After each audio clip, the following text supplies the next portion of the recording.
سلام، من یه دوچرخه شهری جاده‌ای دارم 21 سرعته و وقتی که شانژمانش میشکنه برام خیلی مهمه که شانژمانی که تهیه میکنم از کجا میتونم تشخیص بدم اصلی هستش یا فیکه. اما بریم ادامه ماجرا رو ببینیم تا بهتون توضیح بدم.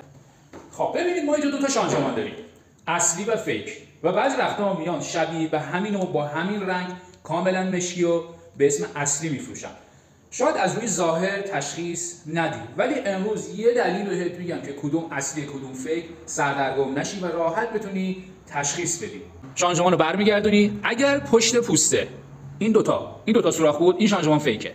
و دلیل بعدیش اینجا نوشته مدین اندونزی.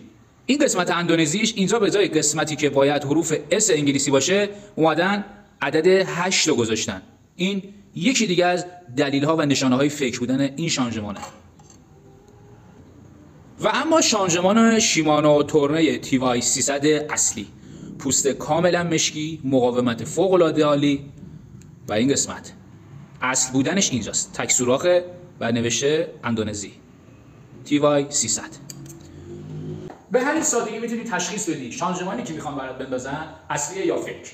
نیاز نیست حتما تخصص خاصی داشته باشی. اگر مفید بود برای دوستانت هم میتونی بفرستی. ممنون، خدا نگهدار.